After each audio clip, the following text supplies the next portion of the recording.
What is going on, guys? This is Prodigy, and today I'm bringing you a Black Ops 3 video. Today I'm playing some Safeguard on Stronghold using the Razorback, but I'm not going to be using the Razorback for long because I have to end up putting it away because the Razorback absolutely sucks in core game modes.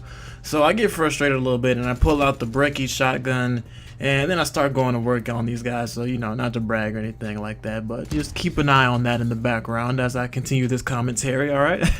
So, what I wanted to actually talk to you guys about today was why I feel that Call of Duty should not go back to World War II, you know, the whole time period era that most people are very fond of, because I'm sure a lot of you guys have came across people, or maybe you even think yourselves that you want Call of Duty to make another World War II shooter, you know, to go back to how it was in the old days and yada yada yada, this and that and the third. But let me just give you guys some reasons as to why that would not be the best idea for them to go. Alright, so first off, going back into the history of Call of Duty started as a World War II shooter game. You know, all the way back in 2003 when the first Call of Duty released, it was a World War II shooter. But the thing is that Call of Duty was not alone in that category, alright? Almost every single other game that was a first-person shooter, or any type of shooter for that matter, was a World War II shooter. All right, they were coming out every single month or something like that. Like every time a shooter dropped, it was probably a World War II shooter because it was hot at the time, and the market just became extremely saturated. And you know, people eventually get tired of something. You know, at the time it was what was popular. It was the safe bet. There you go. That's the perfect word for it. Making a World War II shooter back in those days was a safe bet, and that's why every company did it, because they knew that they would be able to sell it. They knew they'd be able to market it easy. You know, World War II shooter. We all know how it plays out. So come play the game. And I will admit that Call of Duty did it the best. Back in those days, Call of Duty was by far leading the pack in the World War II shooter category. However, as time progressed and as time went on, you know, like I said before, things start to get old, things start to get tiring, and you don't want to necessarily keep doing the same thing over and over and over again. So this is really around the time period where Infinity Ward came along, and they really kind of changed the game a little bit with Call of Duty 4, you know, the first Modern Warfare. And as you guys may know by now, this turns out to be one of people's most favorite Call of Duty games to date. And the reason for this is because Infinity Ward was working off of the strong belief that they really needed to innovate and they really needed to bring something new to the table for the consumers. And whether we like to admit it or not, it always turns out that the most loved games come from innovation and moving forward, because that's what everybody has to do in life. That's what every company has to do, you know, in order to constantly progress and, you know, innovate the franchise.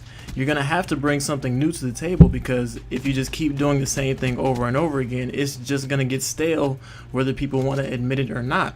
And every time that Call of Duty has tried to innovate, it has ended up being a success. Now, you can say what you want about Ghost, Advanced Warfare, or Black Ops 3, but you cannot deny that each year that Activision and whichever developer studio is making the Call of Duty that year, they are making great numbers in the sales departments when they release these games. Now, I'm not counting any revenue from supply drops or anything like that, because we all know they make a buttload of money from supply drops. All right, I'm not even gonna get into that on this video. But as far as straight game sales go, Activision has not been lacking in that category one bit. I'm pretty sure Black Ops 3 was their highest selling game to date, and that's because they're bringing something new to the table. You know, they're innovating. They're doing something new that we haven't seen before. And whether people like it or not, it's obvious a lot of people do like it, because they've sold so many copies. They have a lot of people playing it. It's becoming more and more popular in the competitive scene. And, you know, they're making progress, and that's because they choose to innovate. So for this reason, I really believe it would be a bad idea to go back to a World War II period, because it's been done before. It's been done so many times before, and it would kind of be pointless to just go back and just try and remake the same thing in a different way, because while it would have like HD graphics and things like that, new game engines or movement mechanics or whatever, well, actually probably not a new game engine because the game engine is pretty old, but yeah. So, but despite all of that, it deep down at its core, it would pretty much be the same thing, and no game developer wants to go backwards in time to something that they've done before. All right, it doesn't happen. Nobody wants to do that. Now, I would be all for like a remastered version of like maybe World at War or something like that, but that's for another topic.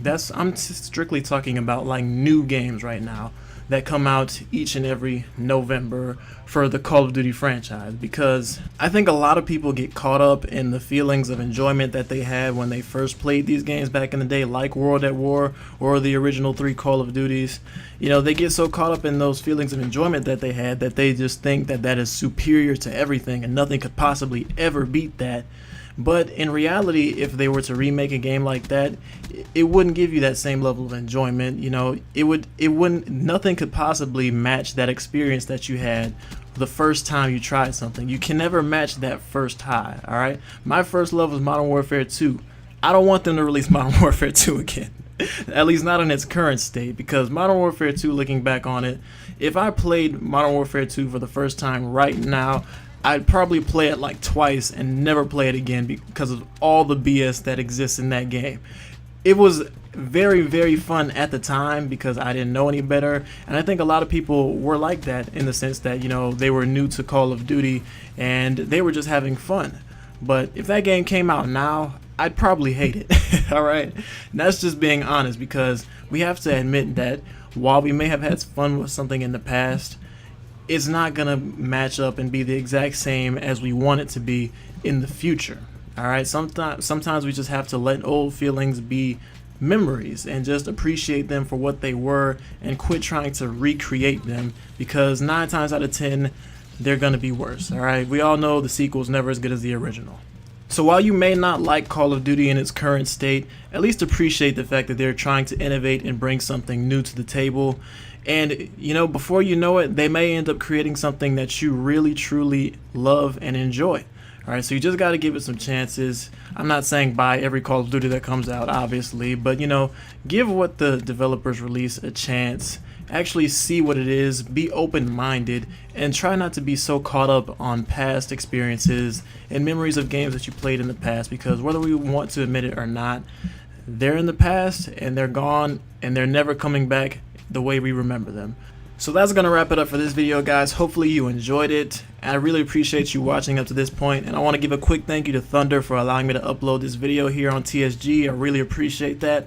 But if you guys did enjoy the video, I really appreciate if you leave a like on the video, not just for me but for Thunder as well, to support his channel. And that's gonna be it for me, guys. Leave your thoughts in the comment section too. I'd be interested to see what some of you guys have to think. And of course, if you like my content, you always can come check out my channel. It's gonna be in the description below. If you like my videos, come check me out. Come leave some support. That'd be appreciated. But I've said enough here, guys. Once again, this is Prodigy. Thanks for listening.